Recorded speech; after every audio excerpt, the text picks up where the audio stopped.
intéressé? Oui, à propos de ce délire de nom en 3 lettres. Qu'y a-t-il? L'agent FDP ne se plaint pas, lui. Ouais, mais bon... On s'en fout. Si je fais appel à vous, c'est parce que vous êtes le seul capable de réaliser cette mission. Et en quoi consiste-t-elle? En vue de préparer nos nouvelles recrues, vous devez faire une vidéo sur un manga qui parle d'espionnage. C'est pas un peu gros pour justifier le fait de faire une vidéo sur Spy Family? Cela importe peu. Il en va de l'avenir de l'organisation. Je peux compter sur vous? Bien sûr, je m'en charge tout de suite. Et qu'est-ce que vous attendez? L'effet télé pas branché qui va lancer la partie résumée de la vidéo.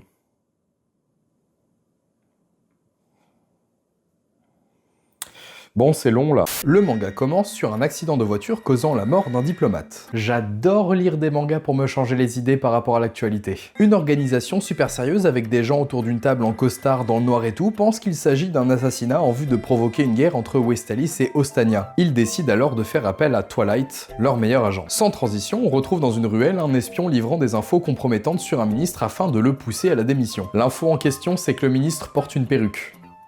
Il doit vraiment détester les chauves en Ostania. Une fois les preuves en main, le commanditaire s'en va et l'espion tombe sur le même gars qui attend ses documents. Et oui, parce que la personne ayant reçu les photos, c'était Twilight, qui est un espion spécialisé dans l'art du déguisement. Comme Kengo dans Mission Yozakura Family. Sauf qu'il a un peu plus la classe quand même. Plus tard, à une gare, on retrouve Twilight qui s'assied sur un banc quand l'homme à côté de lui l'effleure avec son journal et lui miaule dessus en partant. Le fou du bus. Enfin, le fou de la gare en l'occurrence, mais ça sonne quand même vachement moins bien. Bon, en vrai, il s'agit d'un code d'espion lui transmettant des infos sur sa prochaine mission, consistant à approcher Donovan Desmond, un homme politique qui menace la paix entre l'Est et l'Ouest. Et pour cela, il doit se marier et avoir un enfant. Et oui, c'est écrit juste là dans le titre. Spy X Family. Bon, après, c'est sûr qu'il faut savoir parler espagnol. Cette famille est cruciale puisque Ah mais non, mais c'est de l'anglais. Cette famille est cruciale puisque Desmond ne se montre qu'à l'école privée de son fils, donc Twilight a besoin d'un enfant intégrant cette école pour qu'il puisse s'approcher de sa cible. Et comme l'examen d'entrée est dans une semaine, il a 7 jours pour trouver une femme et avoir un gamin. Autant dire que c'est... mission impossible. Non, riez pas, c'est pas drôle. Twilight arrive à Berlin et prend un appartement sous sa nouvelle identité, le psychiatre Lloyd Forger. Donc pour résumer, ce manga parle d'une tension entre deux nations, l'une à l'est, l'autre à l'ouest, dans une ville qui s'appelle Berlin. Laissez-moi vérifier un truc quand même. Ah bah non, ça va, autant pour moi. Lloyd se rend ensuite dans un orphelinat où il se fait accueillir par le directeur qui est complètement rabat et il lui dit qu'il souhaite un enfant sachant déjà lire et écrire, donc le poivreau lui recommande Anya, sauf que Lloyd n'est pas très convaincu, donc pour faire la prouveuse, elle va chercher une page de mots croisés. Et alors que Lloyd le résout dans sa tête, Anya arrive à compléter la grille sans faire aucune erreur. Comme si elle pouvait lire dans les pensées. Oui, elle est télépathe. Elle a eu ce pouvoir suite à des expériences. Son nom, c'était Sujet 007. Je vous ai dit que ce manga parlait d'espionnage ou pas? Et puisqu'elle est sur la couverture du tome 2, sans suspense, Lloyd l'a choisie. Il l'emmène dans sa nouvelle maison et elle se pose devant la télé. Oh, les enfants aujourd'hui, incapables de rester plus de 10 secondes sur quelque chose qui bouge devant eux. D'ailleurs, pour faire en sorte d'améliorer le watch time de sa vidéo, à partir de maintenant, je vais rajouter ça. Lloyd doit ressortir pour faire des formalités administratives, mais elle veut le suivre, donc les voilà dehors avec Anya qui veut un pistolet. Ah, je savais pas que ce manga se passait aux États-Unis. Et on va retirer ça. C'est chiant, et puis en plus, je suis sûr que vous ne vous êtes même pas rendu compte que j'avais retiré mon pull. Donc il marche dans la rue et vu qu'elle n'a aucun instinct de survie, Anya se perd au bout de 10 secondes dans la foule. Lloyd lui tient alors la main pour éviter qu'elle n'aille trop loin tout en se disant que ça le gênera s'il se fait attaquer par un ennemi, donc elle le lâche et va se cacher de peur d'une attaque. Il pense qu'elle a peur de lui, donc il veut en savoir plus sur elle pour entretenir de bonnes relations et c'est pourquoi Anya lui dit qu'elle aime bien les cacahuètes. Tout le monde s'en fout.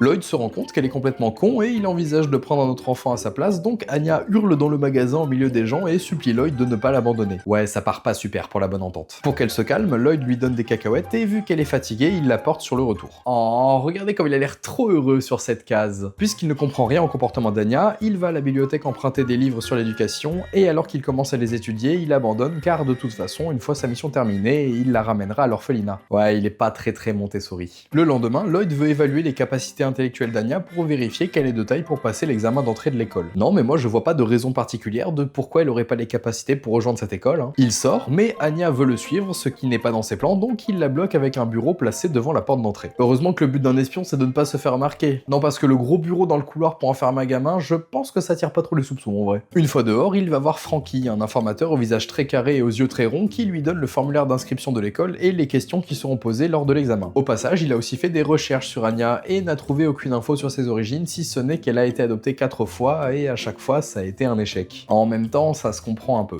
Moi, j'adore les cacahuètes. À la maison, Anya se fait chier comme un rat mort, donc elle fouille dans le coffre-fort de son père en espérant trouver des objets dangereux. Décidément, elle a vraiment l'instinct de survie d'une huître, mais à la place, elle tombe sur un appareil de télécommunication. Elle écrit avec et le message est intercepté par les hommes du méchant du début. Bon, du moment qu'elle n'écrit rien de trop confidentiel, ça devrait aller. Qu'est-ce qu'elle a écrit ?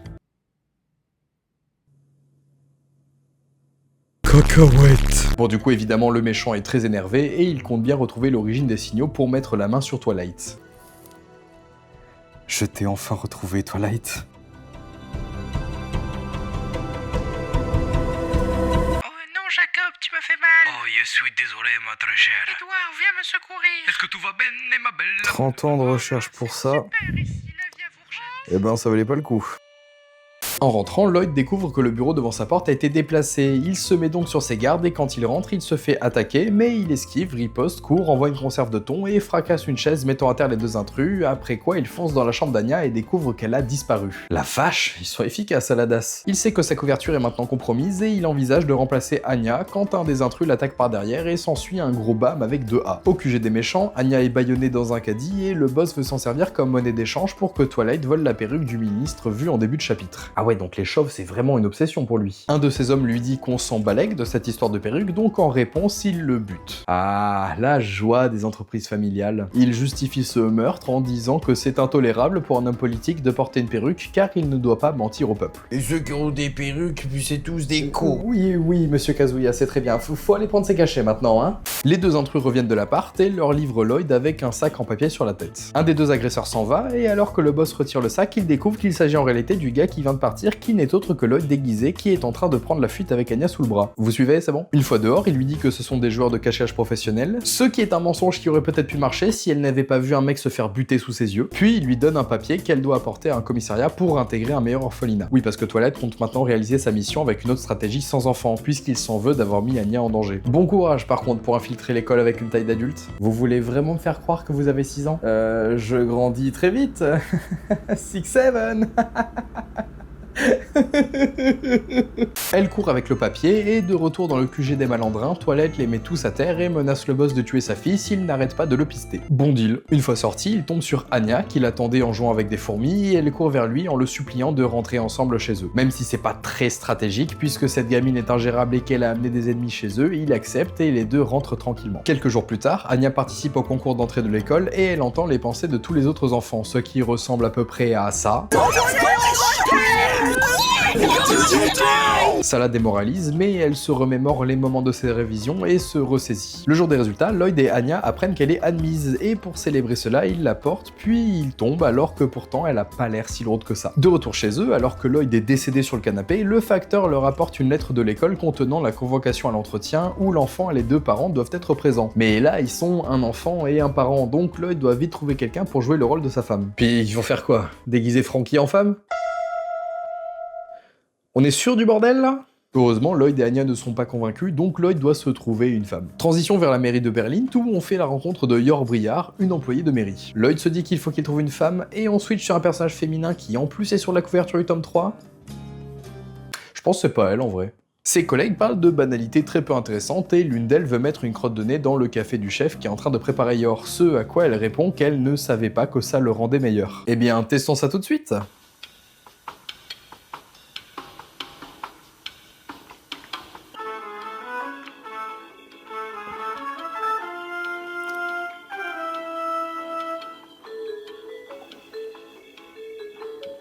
Non, c'est dégueulasse.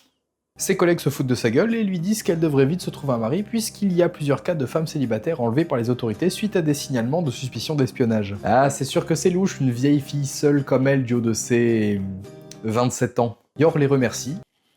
Pourquoi pas? Et une de ses collègues l'invite à une soirée, mais seulement si elle vient accompagnée. Connasse. Rentrée chez elle, elle reçoit un coup de téléphone de son frère qui lui dit qu'il s'inquiète pour elle et qu'elle devrait penser au mariage. C'est quoi cet harcèlement sérieux? Yor lui dit qu'elle a un copain, ce qui n'est pas vrai, et qu'il sera là pour la soirée avec ses collègues. Yor est paniquée puisqu'elle doit vite trouver quelqu'un pour faire illusion quand son téléphone se remet à sonner avec à l'autre bout du fil son patron lui disant que son client est arrivé à un hôtel. Je suis pas sûr de la tournure qu'on est en train de prendre là. Sur les lieux, Yor fait face à deux agents de sécurité qui l'empêchent de rentrer, donc elle dégaine une aiguille et propulse les deux hommes à travers une porte, choc-barisant les autres personnes présentes au passage. Vénère le roleplay. Yor tape la pause et après une petite ellipse, les voilà tous morts. Ah, mais ça va, elle est pas escorte, elle est tueuse professionnelle. Ah putain, j'étais à ça de me faire bannir la chaîne. Ensuite, on retrouve Lloyd et Anya dans une boutique de vêtements pour faire le costume de l'école Eden. Et pendant ce temps, ils scrutent parmi les femmes présentes s'il y en aurait une qui pourrait servir d'épouse potentielle. Mais vu qu'elles sont soit mariées, soit vieilles, ça ne va pas. Si monsieur fait le difficile aussi. C'est à ce moment que débarque Yor qui vient faire accommoder sa robe endommagée lors de sa mission précédente. Quelle coïncidence! Lloyd la dévisage, mais elle ressent son regard et l'interpelle, ce à quoi il répond dans la panique qu'elle lui plaît. Très bien joué à lui, hein, parce que moi à sa place j'aurais plutôt réagi comme ça. Oh putain, une fille est en train de te parler.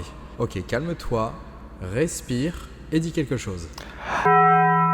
Yor voit là une belle occasion pour venir accompagner sa soirée, mais Anya débarque donc elle fuit pensant que Lloyd est marié. Anya entend dans les pensées de Yor que c'est une tueuse, mais rappelez-vous, elle a l'instinct de survie d'une imprimante HP Office Jet Pro 8124E, donc elle essaie de les rencarder ensemble en faisant comprendre qu'elle n'a pas de mère. Lloyd dit alors qu'il est veuf, donc Yor lui demande qu'il fasse semblant d'être son petit ami pour sa soirée, ce qu'il accepte, mais en échange, il faut qu'elle joue le rôle de mère pour l'entretien de l'école. Le deal étant scellé, ils sont censés se retrouver samedi, sauf que plot twist.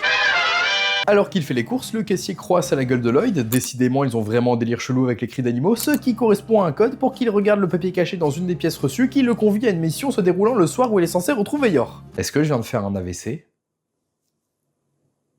Non, ça a l'air d'aller. Donc le jour J, au lieu de jouer le petit ami parfait, il se retrouve avec Frankie sur le toit d'un entrepôt pour récupérer des bijoux volés. Vous savez Lloyd, si vous vouliez ne pas venir, il suffisait juste de dire non, hein. Oui, je suis censé être Yor là. Attends, c'est super bien fait, j'ai mis la serviette et tout comme sur TikTok. La mission se déroule non sans son lot de bâtiments qui explosent et de pluies de balles, mais ils arrivent à mettre la main sur ce qu'ils venaient chercher et Lloyd prend une bague dans le tas pour l'offrir à Yor. Mais alors qu'ils s'en vont, une voiture de trafiquants vient leur parer la route. Les gens savent vraiment plus conduire. Au même moment, Yor attend en point de rendez-vous en se les gelant un max, mais voyant qu'il ne vient pas, elle décide d'aller seule à sa soirée. Une fois arrivée, elle se prend des remarques sur le fait qu'elle vienne non accompagnée et à peine installée sur le canapé qu'elle a l'air de s'emmerder très fort. Au fil de la soirée, Yor reste toute seule sans bouger et au bout d'un moment, elle se lève pour partir, mais c'est à ce moment qu'arrive Lloyd, couvert de blessures, qui se présente comme l'époux de Yor. Évidemment, tout le monde est choqué et quand il se fait questionner sur son état, il le justifie en disant qu'il a dû maîtriser un patient violent. Bon, l'excuse est pas ouf, mais j'ai une autre question. Mais comment vous avez su pour l'adresse ? Je ne voulais pas communiquer.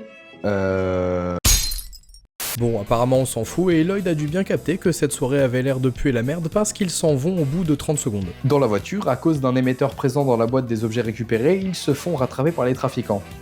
Et ce mec me fout vraiment la trouille. Je te regarde quand tu dors. Yor lui demande s'il les connaît et il justifie que ce sont d'autres patients fous de l'hôpital. Comment ce mec peut-il être le meilleur espion de l'Ouest avec une répartie aussi éclatée ? Ah, il pleut. Encore un coup de ces satanés patients fous.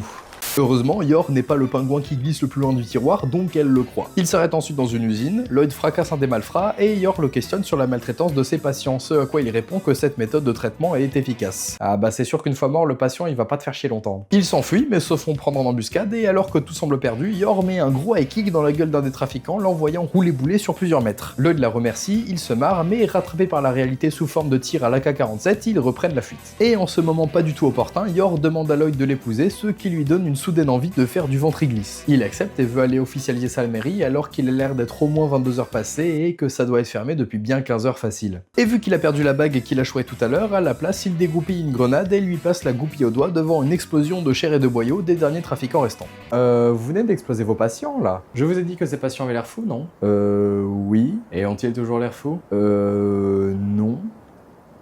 Waouh. Vous êtes un génie.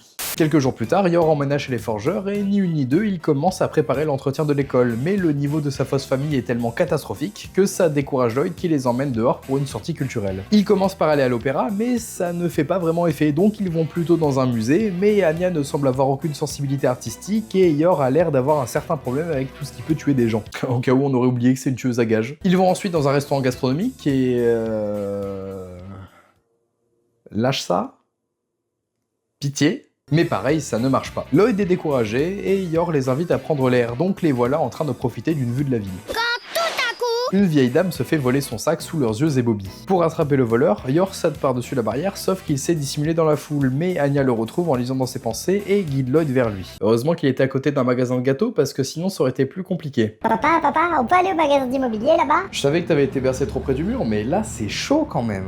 Lloyd retrouve le voleur, bondit sur lui et éclate sa tête sur le sol. Encore une belle démonstration du métier de psychiatre. Il demande aux passants d'appeler la police, fuit la scène de crime et rend le sac à la vieille dame qui les remercie et leur dit qu'ils forment une belle famille. De retour à la maison, ils reprennent la préparation à l'examen, sauf que c'est toujours pas bon, mais Lloyd est rassuré puisqu'au moins ils arrivent à faire bonne impression. Pour lui, ça là, c'est faire bonne impression. Quelque temps après, le jour fatidique est arrivé, donc la famille se dirige vers l'école Eden pour passer l'examen. Alors qu'ils sont au milieu des autres participants, Lloyd remarque qu'il est épié par les professeurs qui les jugent sur leur bonne tenue, donc il informe Anya et Yor que l'examen a commencé. En d'autres termes, le mode lèche-boule est activé. Alors qu'ils vénèrent la statue du fondateur de l'école, qui semble n'être autre que Socrate, ils se font repérer par le surveillant général de l'école qui est subjugué par tant de classe. Et il s'appelle Henry Henderson.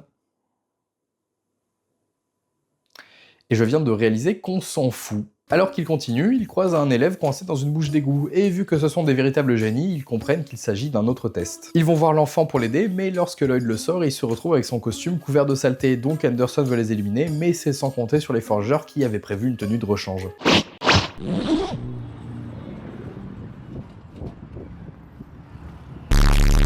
C'est alors qu'un troupeau de bêtes fonce droit sur la foule, sauf que ce n'est pas une épreuve prévue par l'école, donc le personnel s'empresse d'intervenir, mais un enfant est sur le point de se faire écraser par un taureau. Bien sûr, c'est sans compter sur Lloyd qui le sauve, oh là là, dis donc, c'était vraiment très le suspense, et il comprend que pour arrêter la cohue, il doit neutraliser le taureau qui commande le troupeau. C'est à ce moment que Yor intervient et stoppe la bête avec des points de pression, l'acupuncture, ce qui arrête aussi le reste des animaux. Alors que le taureau est au sol, Anya entend qu'il est terrifié, et vu qu'elle se sent Blanche-Neige, elle va le rassurer, donc il se relève et toutes les bêtes repartent. Ayant assisté à la scène, le surveillant fait un dab et court vers les forgeurs pour les remercier, et il leur dit que l'entretien est repoussé pour qu'ils soient plus présentables, puisque leurs vêtements se sont abîmés dans la rixe. Mais encore une fois, ils avaient prévu le coup et ils se changent une nouvelle fois. Non mais à ce niveau, c'est plus une mallette qu'ils ont, c'est l'inventaire de Steve. Les voilà maintenant à l'entretien devant le d'abord fou et deux autres professeurs qui posent des questions à l'intention des parents, et globalement les réponses se résument à...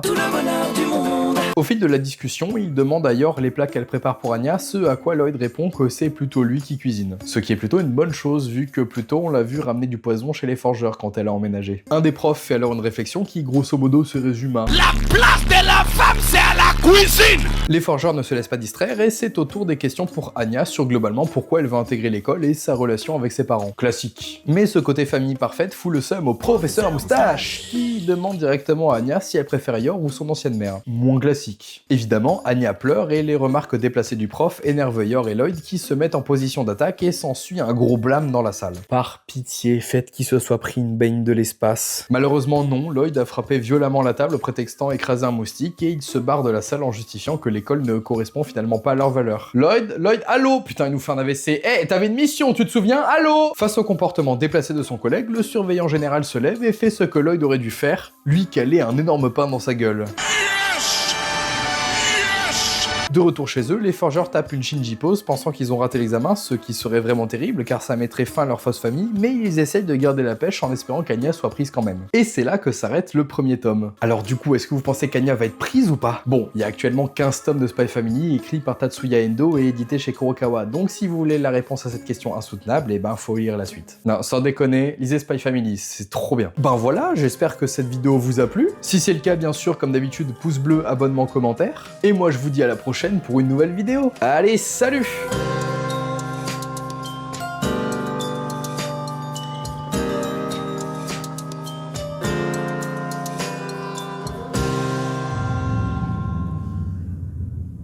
Il fait des tours. Là, t'as un mec en moto, il fait des tours. C'est insupportable.